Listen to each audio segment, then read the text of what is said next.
Hello everyone, আশা করছি প্রত্যেকে সবাই আপনারা ভালো আছে। তো অনেক দিন পর আমি ভিডিওতে আমার চ্যানেলে আমি আবার ভিডিও শুরু করেছি। প্রায় লাস্ট 1-1.5 মাস 2 মাস সেরকমভাবে ভিডিও আমার আপলোড করা হয় না, যদিও আমি কমিউনিটি পোস্ট আমি রেগুলারলি বা একদিন পর পর আমি আপলোড করি।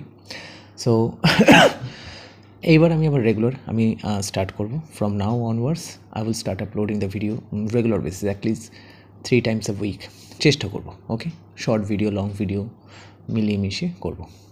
সো আপনারা আবার রেগুলারলি আমার ভিডিও পেতে থাকবেন, অ্যান্ড কমিউনিটি পোস্টও আছে। সো আজকে আমি যে ভিডিওটা আপনাদের সাথে আমি আলোচনা করতে চলেছি সেটা হচ্ছে, এটা হচ্ছে সবারই প্রশ্ন থাকে এই জিনিসটা, যে আমাদের বার্থ চার্টে না হয় কম্বিনেশান আছে, এবার ঠিক আছে এইটা আছে হয়েছে নবাংশা দশাংশা আদার্স ডিভিশনাল চার্টে আছে, দশা কি, দশার রেজাল্ট আমি কখন পাবো, কখন আমি কোনো একটা প্ল্যানেটের দশা যখন চলছে তার রেজাল্ট আমি কি এক্সপেক্ট করতে পারি। ঠিক আছে, দেখুন দশার উপর যদি আমার ভিডিও বানাতেই হয়, আমার সিরিজ বানাতে হবে এক্স্যাক্টলি লাইক দ্য নবাংশার উপর যদি আমি সিরিজ বানাই 12, 14, 15টা পার্ট হয়ে যাবে। ঠিক আছে, দশার ক্ষেত্রেও কিন্তু অনেকটা তাই, স্পেশালি দ্য বিংশোত্তরী দশা। আমি আজকে যে ভিডিওটা যেটা আমি আপনাদের সাথে আমি আলোচনা করছি সেটা মোস্টলি বেসড অন দ্য বিংশোত্তরী দশা। তার কারণ হচ্ছে বিংশোত্তরী দশা হচ্ছে বলা হচ্ছে রাজা মহারাজাদের দশা। ঠিক আছে, বড়লোকী দশা, মানে ইন লেইম্যান টার্মস এটা হচ্ছে বড়লোকীদের দশা, মিন্স 120 বছর। কেউ বাঁচে না আজকে ডেটে 120 বছর। তো ত্রিভাগী দশা বলে আরেকটি দশা হয়, যেটা হচ্ছে 80 বছরের লাইফ স্প্যান অবধি থাকে, যেটা অনেকেই আজকে ডেটে আপনি লঞ্জিভিটি হয়তো সবার ক্ষেত্রে নয়, অনেক আছে তাও 80 ক্রস করে যায়, বা 80-র মধ্যে, মানে 80-র মধ্যে যাদের লঞ্জিভিটি বিলো দ্য 80, তাদের ত্রিপাখী দশা তাদের জন্য বেস্ট। যাদের বয়স 80 ক্রস করে যায় তাদের জন্য 120 ইয়ার্সের বিংশোত্তরী দশা হচ্ছে বেস্ট। তো আমি অত টেকনিক্যালিটিতে ডিফারেন্সিয়েটে আমি যাচ্ছি না, আমি ডিরেক্টলি যেটা যাচ্ছি সেটা হচ্ছে বিংশোত্তরী দশা। আমি চেষ্টা করবো এটাকে পার্ট 1, পার্ট 2, পার্ট 3 করে অনেকগুলো পার্ট বানাবো, বাট আমি আজকে ছোটো একটা বেসিক একটা জিনিস বলছি। কোনো একটা প্ল্যানেটে যদি আপনার দশা চলে, তো আপনি কী করে এক্সপেক্ট করবেন তার রেজাল্টটা কীরকম হতে পারে, একটা মানে মোটামুটিভাবে। ওকে, তো শুরু করা যাক। তার আগে আমি আপনাদের একটা জিনিস বলছি, দশা আপনার লাইফে দিশা বদলে দেয়। আপনার বার্থ চার্টে অনেক যোগাই থাকতে পারে, কিন্তু দশা যদি আপনার ঠিকঠাক না আসে তো রেজাল্ট আপনি পাবেন, আপনি অপেক্ষা করেই যাবেন কিন্তু আসবে না। এবার অনেকে বলে যে ঠিক আছে আন্তর্দশা তো আসে, আন্তর্দশা কমপ্লিটলি বেসড অন ইউর মহাদশা। মহাদশা যদি কিং হয়, আন্তর্দশা হচ্ছে মিনিস্টার। সো আন্তর্দশার না নিজস্ব কোনো ওই ক্ষমতা থাকে না যতক্ষণ অবধি মহাদশা সেটাকে অ্যালাউ করে। ধরুন কোনো আপনার বার্থ চার্টে যদি ম্যারেজের, ধরুন আপনার বার্থ চার্টের কম্বিনেশন আছে ম্যারেজের, কিন্তু মহাদশা সেই ম্যারেজটাকে প্রমিস করছে না, কিন্তু আন্তর্দশা প্রমিস করছে। তো তার মানে কি, আপনার ফার্স্ট অফ অল বিয়ে হবে না ওই দশাতে, আর যদিও বা হয় তাহলে সেই বিয়ের মর্যাদা বা স্বীকৃতি আপনি পাবেন না। ঠিক আছে, আপনাকে ডিনায়াল অনেক ফেস করতে হতে পারে, রিজেকশনস ফেস করতে পারে যতক্ষণ অবধি ওই মহাদশাটা চেঞ্জ হচ্ছে। তো তার মানে হচ্ছে আন্তর্দশা অলওয়েজ বেসড অন দ্য মহাদশা, কিন্তু বার্থ চার্টে প্রমিস বেসড করে থাকে কোন টাইমে আসবে সেটা মহাদশার উপরে। ঠিক আছে, তো মহাদশাটা আপনার লাইফে আসতে হবে। আদার্স প্রচুর নক্ষত্র দশা আছে, চারা দশা, রাশি বেস দশা আছে, চারা দশা আছে, কেন্দ্রাও চারা দশা আছে, তো আমি সেখানে যাচ্ছি না। বিংশোত্তরী মহাদশাতে যখন কোনো প্ল্যানেটের দশা চলে, ঠিক আছে, দেখুন সেই প্ল্যানেটটা কোন রাশিতে বসে আছে, কোন নক্ষত্রতে বসে আছে। এটা আমি সবার প্রথম ইজিয়েস্ট টার্মটা আমি বলছি। আমি নেক্সট আরও কয়েকটা ভিডিওতে দশার উপর ভিডিও আনবো, এটা হচ্ছে সবথেকে ইজিয়েস্টটা বলছি। ঠিক আছে, সরি, ধরুন সেই প্ল্যানেটটা কোন রাশিতে বসে আছে এবং কোন নক্ষত্রতে বসে আছে। তো ফর এক্সাম্পল আপনার ধরুন মঙ্গলের মহাদশা চলছে, এটা কিন্তু মহাদশার জন্য, নট ফর অন্তর্দশা। মঙ্গল ধরুন আপনার বার্থ চার্টে বসে আছে হচ্ছে বৃষভ রাশিতে, আর রোহিণী নক্ষত্রতে আছে। তো তাহলে বৃষভ রাশির লর্ড কে হলো শুক্র, ভিনাস, অ্যান্ড রোহিণী নক্ষত্রের লর্ড কে হলো চন্দ্র। এই দুটো প্ল্যানেটকে আপনাকে দেখতে লাগবে। তার মানে হচ্ছে রাশি লর্ড এবং নক্ষত্র লর্ড। যেই রাশিতে বসে থাকে সেই রাশি লর্ডকে বলা হয় স্থূল অধিপতি। ওকে, স্থূলা মানে আপনারা জানেন। আর যেই নক্ষত্রতে বসে থাকে সেই প্ল্যানেটটাকে বলা হয় সূক্ষ্ম অধিপতি। যেই প্ল্যানেটারি মহাদশা চলছে সেটা যেই রাশিতে বসে আছে আর যেই নক্ষত্রতে বসে আছে, রাশিপতিকে বলা হয় হচ্ছে স্থূলাধিপতি, নক্ষত্রপতিকে বলা হয় যা সূক্ষ্মাধিপতি। এই দুটো প্ল্যানেটকে আপনাকে দেখতে হবে তার একে অপরের সাথে কীরকম প্লেসমেন্টসে আছে। ধরুন যদি এই দুটো প্ল্যানেট যদি, ফর এক্সাম্পল আমি যেটা বললাম মঙ্গলের মহাদশা, মঙ্গল বৃষভ রাশি রোহিণী নক্ষত্রতে বসে আছে, তো শুক্র এবং চন্দ্রমাকে আপনাকে দেখতে লাগবে এই দুটো প্ল্যানেট একে অপরের সাথে কীরকম রিলেশনশিপে আছে। যদি 5-9 থাকে, কেন্দ্রা থাকে, তাহলে সেই মহাদশা আপনার জন্য বেনিফিশিয়াল হবে। এটা কিন্তু আমি খুব বেসিক টার্মসে বলছি, আপনি কিন্তু বেনিফিশিয়াল মানে আপনি এক্সপেক্ট করতে পারেন আপনার সবসময় ভালোই হবে 7 বছরের মঙ্গলের মহাদশা। নো নো নো নো, আপনাকে আমি যেটা বলছি সেটা হচ্ছে একটা আইডিয়াস দেওয়ার জন্য।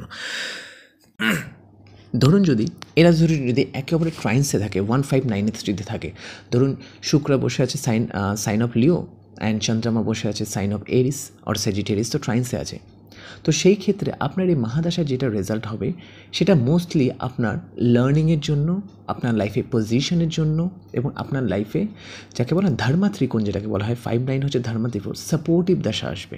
তার মানে আপনি নতুন কোনো কিছু শিখবেন, আপনি লার্নিংয়ে যাবেন, আপনি যদি কোনো জবে থাকে তাহলে আপনার পজিশন আসবে, ঠিক আছে, এবং আপনি অনেক স্পিরিচুয়াল ওয়ার্ক, আধ্যাত্মিকতা ওয়ার্ক বা যেটাকে বলে রিলিজিয়াস ওয়ার্কের মধ্যে আপনি যুক্ত হতে পারেন, যেখানে ধার্মিক কাজকর্মের মধ্যে আপনি থাকবেন। যেহেতু 5-9 কম্বিনেশন অলওয়েজ আপনাকে রিপ্রেজেন্ট করে something the work for the righteousness, okay, for ethic.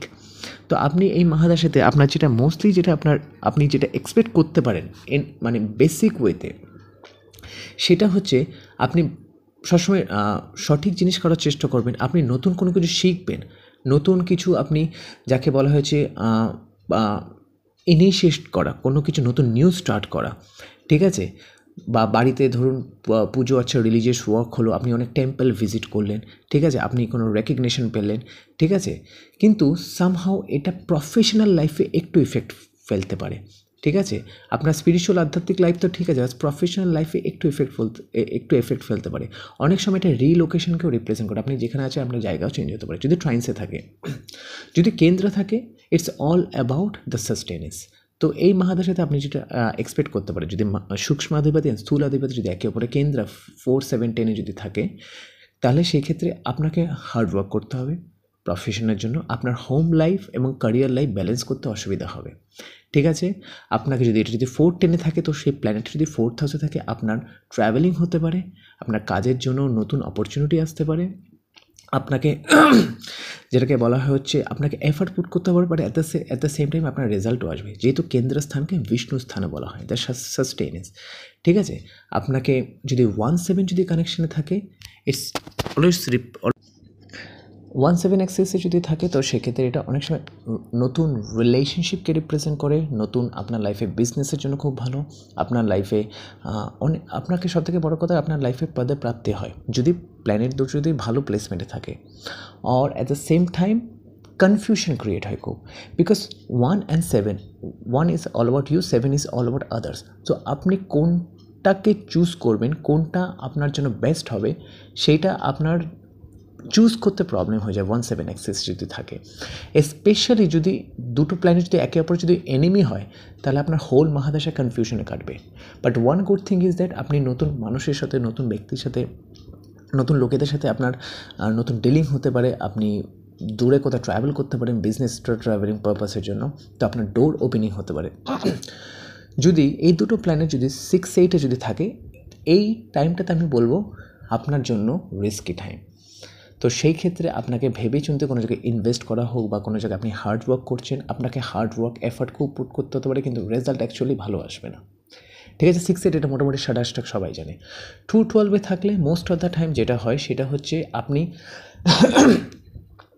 2-12-এ থাকলে যেটা হয় না, আপনাকে এক্সপেন্ডিচার বেড়ে যায়, খরচা বেড়ে যায়। এবার দেখতে হবে যেটা কোন রাশিতে বসে আছে, কোন হাউসে বসে আছে।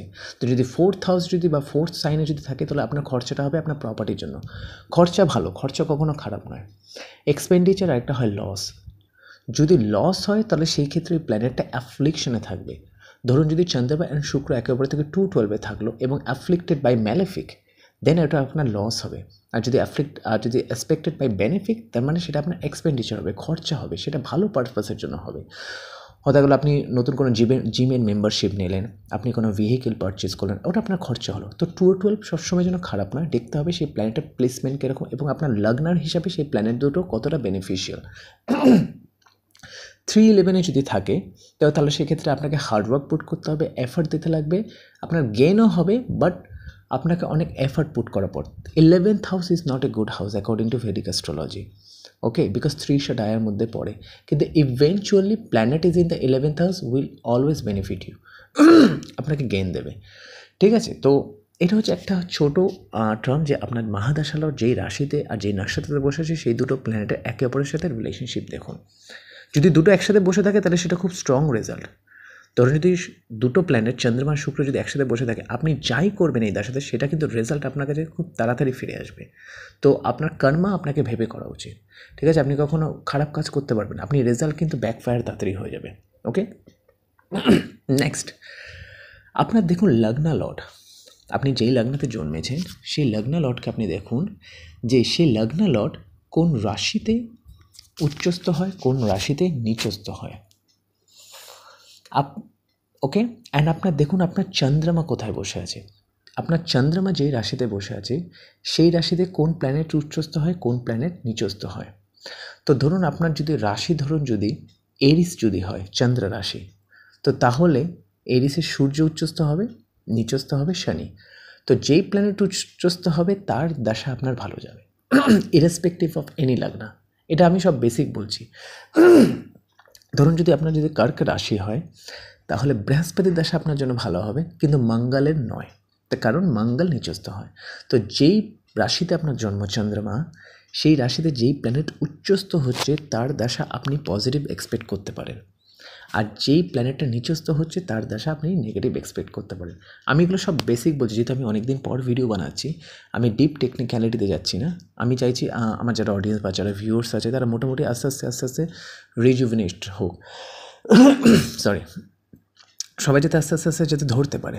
তো যেই রাশিতে আপনার জন্ম তার এক্সল্টেড প্লেসমেন্ট, তার এক্সল্টেড ওই রাশিতে যেই প্ল্যানেট এক্সল্টেড হয় তার দশা আপনি পজিটিভ এক্সপেক্ট করতে পারেন, আর যদি যে প্ল্যানেটটা নেগেটিভ আর ডেবিলেটেড হচ্ছে তার দশা আপনাকে একটুখানি ভেবে চিন্তে এগাতে হবে, ঠিক আছে। সাডেন ইভেন্ট আসতে পারে নেগেটিভলি। এবার আরেকটা জিনিস আমি বলছি, আপনার ধরুন যেই প্ল্যানেটেরই দশা চলছে, মহাদশা চলছে, সেই প্ল্যানেটটা কোনো একটা ঘরে উচ্চস্থ হয়, রাইট। ধরুন সেই প্ল্যানেটটা যদি আপনার বার্থ চার্টের জন্য যদি বেনিফিশিয়াল যদি হয়, ফার্স্ট আপনাকে আইডেন্টিফাই করতে হবে যেই প্ল্যানেটের আপনার দশা চলছে সেই প্ল্যানেটটা আপনার জন্য বেনিফিক না মেলেফিক। সেক্ষেত্রে মঙ্গল শনি এরকম ধরবেন না, আপনার লগ্নার হিসাবে অ্যান্ড আদার্স বিচার করে দেখতে যে সেই প্ল্যানেটটা থেকে কি আপনি কি পজিটিভ রেজাল্ট এক্সপেক্ট করতে পারেন।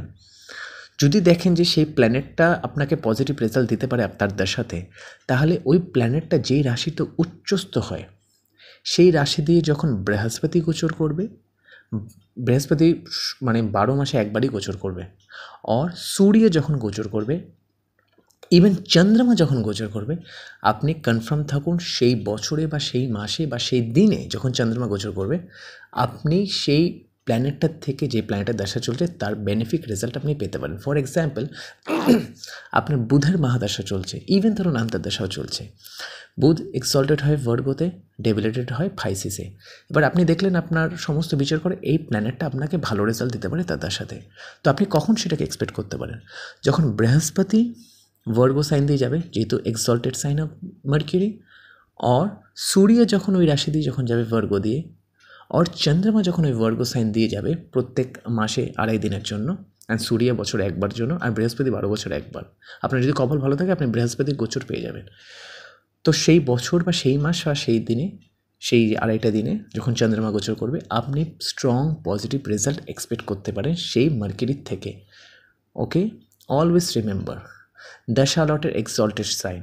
সিমিলারলি যদি আপনার কোনো প্ল্যানেটের দশা যদি খারাপ হওয়ার থাকে, তার নিচস্থ গ্রহ, তার নিচস্থ রাশি দিয়ে যখন বৃহস্পতি বা সূর্য বা চন্দ্রমা যখন গোচর করবে তখন আপনার নেগেটিভ রেজাল্ট আসবে, ওকে।